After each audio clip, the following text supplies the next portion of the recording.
జగన్ భద్రత కోసం 296 కోట్లు, 986 మంది సెక్యూరిటీ. వైసీపీ అధినేత మాజీ ముఖ్యమంత్రి వైఎస్ జగన్ గతంలో అధికారంలో ఉండగా ఆయన తన భద్రత కోసం తీసుకున్న చర్యలపై ప్రస్తుతం సర్వత్రా ఆసక్తికర చర్చ జరుగుతోంది. ఓ ముఖ్యమంత్రిగా ఆయన అసాధారణ రీతిలో తన భద్రత కోసం చర్యలు తీసుకున్నారనే ఆరోపణలు వినిపిస్తున్నాయి. ఇంకా సోదాహరణంగా చెప్పాలంటే భారత రాష్ట్రపతి, ప్రధానమంత్రికి మించిన సెక్యూరిటీని సీఎంగా వైఎస్ జగన్ తన కోసం ఏర్పాటు చేసుకున్నారు. దేశంలోని వివిధ ప్రాంతాల్లో వైఎస్ జగన్కు కళ్ళు చెదిరే ప్యాలెస్లు ఉన్నాయి. వాటి వద్ద వందలాది మందితో భద్రతా వలయంగా ఏర్పాటు చేసుకున్నారు. అలాగే స్పెషల్ సెక్యూరిటీ గ్రూప్ పేరుతో దేశంలో ఏ ఇతర ముఖ్యమంత్రికి లేని స్థాయిలో వ్యక్తిగత భద్రతా సిబ్బందిని సైతం ఆయన నియమించుకున్నారు.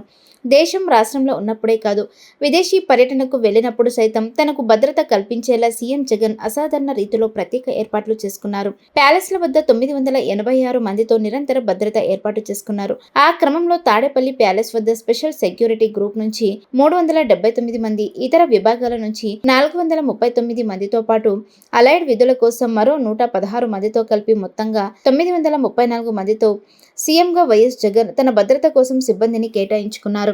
హైదరాబాద్లోని లోటస్ పాయింట్ ప్యాలెస్ వద్ద 9 మంది, ఇడుపులపాయలోని ప్యాలెస్ వద్ద 33 మంది, పులివెందుల్లోని తన నివాసం వద్ద 10 మందితో పోలీస్ భద్రతను వైఎస్ జగన్ ఏర్పాటు చేసుకున్నారు. ఇక ముఖ్యమంత్రి నివాసం, క్యాంప్ కార్యాలయం ఉన్న తాడేపల్లి ప్యాలెస్ పరిసరాల్లో కని విని ఎరుగని రీతిలో అంటే 48 చెక్ పోస్టులు, అవుట్ పోస్టులు, పోలీస్ పికెట్లు, బ్యారికేడ్లు ఏర్పాటు చేసుకున్నారు. ఇక 439 మందితో ప్యాలెస్ నలుమూలల అడుగుకో police post, check post, boom బారియర్లతో నాటి సీఎం వైఎస్ జగన్ తన భద్రత కోసం ప్రత్యేక చర్యలు తీసుకున్నారు. ఏకంగా 15 కంపెనీలు, 2 బెటాలియన్లకు సరితూగే సిబ్బందితో భద్రత ఏర్పాటు చేసుకున్నారు. ఆక్టోపస్ కమాండర్స్ తో తనకు ప్యాలెస్ కు సీఎం వైఎస్ జగన్ భద్రత కల్పించుకున్నారు.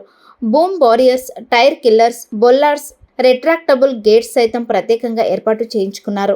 సీఎంగా వైఎస్ జగన్ తన భద్రత కోసం 24 గంటలు అందుబాటులో ఉండేలా తాడేపల్లి ప్యాలెస్ సమీపంలోని నివాసాలపై డ్రోన్లతో పర్యవేక్షణ చేసేలా ప్రత్యేక చర్యలు చేపట్టారు. అలాగే నివాస ప్రాంతాల్లో డ్రోన్లు ఎగరవేయకూడదు అనే నిబంధనలు సైతం ఈ సందర్భంగా తుంగలోకి తొక్కారు.